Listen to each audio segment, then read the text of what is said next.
প্রিয় দর্শক, আসসালামু আলাইকুম। আপনারা যে যেখান থেকে দেখছেন প্রত্যেককে শুভেচ্ছা অভিনন্দন। দর্শক, আপনারা দেখছেন ইউটিউব চ্যানেল খবর টিভি। প্রিয় দর্শক, আমি শুরু থেকেই বলে আসছিলাম যে এই অন্তর্বর্তীকালীন সরকার তারা বাংলাদেশে খুব দ্রুত একটা নির্বাচন দেবে না। কারণ হচ্ছে নির্বাচন যখনই তারা দেবে, যে কোনো দলের কাছেই ক্ষমতা চলে যাক, তারা কিন্তু বিচারের মুখোমুখি হতে হবে। জুলাই আগস্টের যে আন্দোলন ছিল, সেই আন্দোলনে অনেকেই কিন্তু এই মানুষ হত্যার সাথে জড়িত ছিল, সেগুলো কিন্তু ইনভেস্টিগেশনে বেরিয়ে আসবে। যে কারণে কিন্তু তারা কোনোভাবেই নির্বাচন দেবে না। বিএনপি বারবারই আসলে এই অন্তর্বর্তীকালীন সরকার এবং বৈষম্য বিরোধী ছাত্র আন্দোলনের নেতাদের ফাঁদে পা দিচ্ছিল। এখন মূল বিষয়টি বেরিয়ে আসছে যে আসলে বাংলাদেশে খুব সহজে তারা নির্বাচন দেবে না। তারা চাইবে যে কোনোভাবে, যেন তেনভাবে বাংলাদেশের ক্ষমতা তারা দখল করে রাখতে। চমৎকারভাবে সাংবাদিক রুনা ইসলাম একটি বিশ্লেষণমূলক রিপোর্ট তৈরি করেছেন। আমি প্রত্যেককে অনুরোধ করব সেই পুরো রিপোর্টটি শোনার জন্য। এই রিপোর্টটি শুনলেই আপনারা বুঝতে পারবেন আসলে বাংলাদেশে কি আদৌ নির্বাচনের আলো জ্বলবে কিনা। প্রথম ইনিংস যার মেয়াদকাল ছিল 6 মাস। আমাদের বিশ্লেষণ হলো, ঘোষণা দিয়ে যে দ্বিতীয় ইনিংস শুরু করলো সেটি হবে নির্বাচন ওয়ার্ম আপ। গত 6 মাসে আমরা অনেক দেখেছি। এবার শুরু হবে আসল খেলা। সংস্কার প্রস্তাবগুলো নিয়ে ঐক্যমত্য পৌঁছানোর নামে সময় ক্ষেপণের আসল খেলা। সংবিধান, নির্বাচন ব্যবস্থা সংস্কার ও জনপ্রশাসন সংস্কারের কিছু সুপারিশ নিয়ে জল ঘোলা করা হবে অনেক। যেমন আলী রিয়াজের সংস্কার কমিশন 1971 সালের স্বাধীনতার ঘোষণাপত্র বাদ দিয়ে নতুন করে রাষ্ট্র পরিচালনার মূলনীতির প্রস্তাব দিয়েছে বাংলাদেশের নাম পাল্টে ফেলার। স্বাধীনতা পক্ষের রাজনৈতিক দলগুলো এ ধরনের প্রস্তাবে এরই মধ্যে আপত্তি জানিয়েছে। জনপ্রশাসন সংস্কারের অদ্ভুত কিছু প্রস্তাব, যেমন 4টি প্রদেশে ভাগ করা, প্রশাসনকে ছোট ছোট ক্যাডারে ভাগ করা নিয়ে এরই মধ্যে প্রশাসনের ব্যাপক আপত্তি দেখা দিয়েছে। সামনের দিনগুলোতে এ নিয়ে সংকট আরো বাড়বে। বিরোধ চরমে পৌঁছলে সরকারের পক্ষ থেকে দ্বিতীয় ইস্যু সামনে আনা হবে, সেটি হলো গণভোট। সংবিধান সংস্কার কমিশন গণভোটের প্রস্তাব করে রেখেছে। আবার নিজেদের এখতিয়ার না হলেও নির্বাচন ব্যবস্থা সংস্কার কমিশন ধান ভাঙতে শিবের গীত গাওয়ার মতো গণভোটের কথা বলে রেখেছে।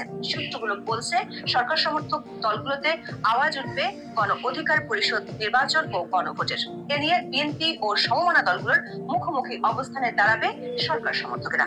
তৃতীয় দাবার গুটি যেটি সরকার এরই মধ্যে খেলা শুরু করে দিয়েছে, সেটি হলো জাতীয় নির্বাচনের আগে স্থানীয় সরকার নির্বাচন।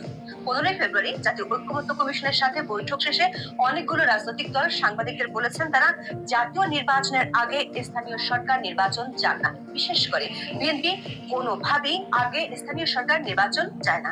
কারণ এত বড় পরিসরে স্থানীয় সরকার নির্বাচন হলে বিএনপির স্থানীয় পর্যায়ে কোন্দল প্রকাশ্যে মাথা চাড়া দিয়ে উঠবে, যা জাতীয় নির্বাচনের আগে দলটির সবচেয়ে বড় মাথা ব্যথার কারণ হয়ে দাঁড়াবে। চতুর্থ গুটিটি হলো আওয়ামী লীগকে নিষিদ্ধ করা।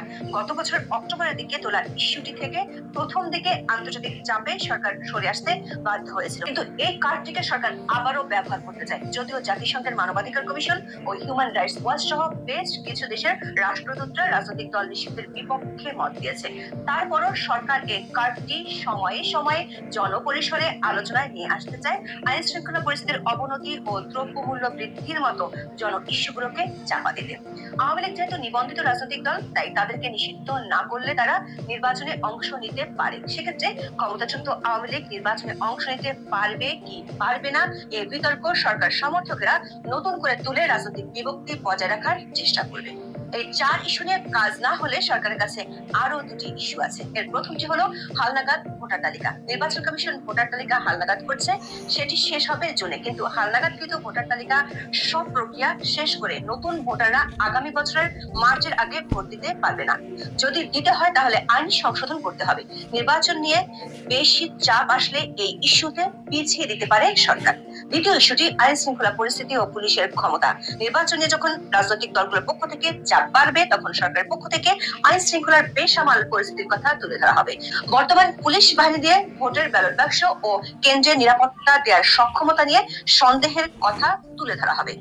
প্রশ্ন হলো, এই 6টি ইস্যু সরকার খেললে রাজনৈতিক দলগুলো কি বসে থাকবে? বিশেষ করে বিএনপি ও জামায়াত ইসলামী কি করবে? এই দুটি বড় দলকে ঠেকিয়ে রাখার জন্য সরকারের কাছে দুটি আলাদা কার্ড আছে। বিএনপির ভারপ্রাপ্ত চেয়ারম্যান তারেক রহমান কবে দেশে ফিরবেন এবং তার সবগুলো মামলা কবে নিষ্পত্তি হবে সেটি পরিষ্কার নয়। সরকার এক্ষেত্রে ধীর গতিতে আগাতে চায়। বিএনপি সূত্রগুলো বলছে, এখনো তারেক রহমানের বিরুদ্ধে চলমান মামলার সংখ্যা 20-এর উপরে। আর জামাত ইসলামের তো নিবন্ধনই নেই। 2013 সালের 1 আগস্ট সুপ্রিম কোর্ট জামাতের নিবন্ধন বাতিল করে। 2018 সালে তারা নির্বাচন করেছে বিএনপির ধানের শীষ প্রতীকে। 2014 ও 2024 সালের নির্বাচনে তারা অংশ নেয়নি। দলীয়ভাবে নির্বাচন করতে হলে তাদের নিবন্ধন ফেরত পেতে হবে, কিন্তু গত অক্টোবর থেকে চেষ্টা করেও দলটি খুব বেশি আগাতে পারেনি। আমাদের বিশ্লেষণ হলো, সরকার 6 ইস্যুতে নির্বাচন যত পেছানো যায় সে চেষ্টা করবে। ইস্যুগুলো ভোতা হয়ে গেলে প্রধান দুটি রাজনৈতিক দলকে বাগে রাখতে দুটি কার্ড খেলবে। এর মধ্যে জামাত বিএনপির দ্বন্দ্ব প্রকাশ্যে রূপ নিয়েছে। ইংরেজি দৈনিক দ্য ডেইলি স্টার বলছে, বিএনপি জামাত অন কলিশন বা দ্বন্দ্বের পথে বিএনপি জামাত। জাতীয় নির্বাচনের আগে স্থানীয় সরকার নির্বাচন এবং আনুপাতিক ভোটের দাবি জামাত সমর্থন করলেও বিএনপি পুরোপুরি বিপরীত বিরোধী। এই মুহূর্তে যেহেতু জামাতের নিবন্ধন নেই, তাই স্থানীয় সরকার নির্বাচন তারা আগে যায়। আবার ভোটের মাঠে এখনকার সবচেয়ে বড় প্রতিপক্ষ বিএনপির দলীয় কোন্দলকে বাড়িয়ে দিয়ে লুটতে চায় ফায়দা। প্রশ্ন হলো, ইস্যুর পর ইস্যু নিয়ে কেন দ্বিতীয় ইনিংস খেলবে ডক্টর ইউনূসের সরকার? সূত্রগুলো বলছে, সরকার একটি অংশ সহসা ক্ষমতা ছাড়তে চায় না। একের পর এক অনাবশ্যক ইস্যুকে আলোচনায় রেখে জনগণের চোখ মূল সমস্যাগুলো থেকে দূরে সরিয়ে রাখতে চায়। দ্বিতীয়ত, সরকার নিয়োগকর্তা হিসেবে পরিচিত বৈষম্য বিরোধীরা ভোটের মাঠের জন্য তৈরি না হওয়া পর্যন্ত সময়ক্ষেপণ করা। গণমাধ্যমের খবর হলো, ফেব্রুয়ারি মাসে রাজনৈতিক দলের ঘোষণা দিতে পারে বৈষম্য বিরোধী ও নাগরিক কমিটি, সাথে একটি ছাত্র সংগঠনেরও ঘোষণা আসতে পারে। সরকারের দায়িত্ব থেকে পদত্যাগ করে নতুন রাজনৈতিক দলে যোগ দিতে পারেন একজন উপদেষ্টা। কিন্তু নতুন রাজনৈতিক দলে ডানপন্থী নাকি বামপন্থীদের আধিপত্য থাকবে তা নিয়ে এরই মধ্যে বিরোধ দেখা দিয়েছে। মাঠে নামার আগেই কিংস পার্টির অনেক লক্ষণ দেখা যাচ্ছে। বিভিন্ন জায়গায় নিজেদের মধ্যে বিরোধ, নানা অভিযোগের কারণে বৈষম্য বিরোধীদের ইমেজ সেই জুলাই আগস্টের মতো নেই। ডক্টর ইউনূস চান বৈষম্য বিরোধীদের একটা অবস্থান না হওয়া পর্যন্ত রাজনৈতিক দলগুলোকে নির্বাচন থেকে দূরে রাখতে। সে পর্যন্ত চলবে জাতীয় ঐক্য খেলা, যে ঐক্য নিয়ে এরই মধ্যে প্রশ্ন উঠেছে। এখন নিবন্ধিত রাজনৈতিক দলের সংখ্যা 49টি। 15 ফেব্রুয়ারি বৈঠকে যোগ দেওয়া রাজনৈতিক দলের সংখ্যা 26। এই 26টি রাজনৈতিক দলের মধ্যে 60টি রাজনৈতিক দল নিবন্ধন পেয়েছে বর্তমান অন্তর্বর্তী সরকার আমলে, আর কয়েকটি রাজনৈতিক দলের নিবন্ধনই নেই। অর্ধেকের বেশি অনিবন্ধিত এবং নতুন রাজনৈতিক দল নিয়ে যে ঐক্যের কথা বলা হচ্ছে সেটি নিয়েও অনেকে প্রশ্ন তুলেছেন। এমনকি 15 ফেব্রুয়ারি বৈঠকে সরকার সমর্থক বলে পরিচিত এবি পার্টির পক্ষ থেকেও সরকারের জাতীয় ঐক্যমত্যের উদ্যোগ নিয়ে প্রশ্ন তোলা হয়েছে। এবি পার্টির পক্ষ থেকে বলা হয়, জুলাই আন্দোলনে রাজনৈতিক দলগুলোর অনেক নেতাকর্মী আহত হয়েছেন, গ্রেফতার হয়েছেন, কিন্তু সরকারের পক্ষ থেকে কখনোই তাদের আমলে নেওয়া হয় না।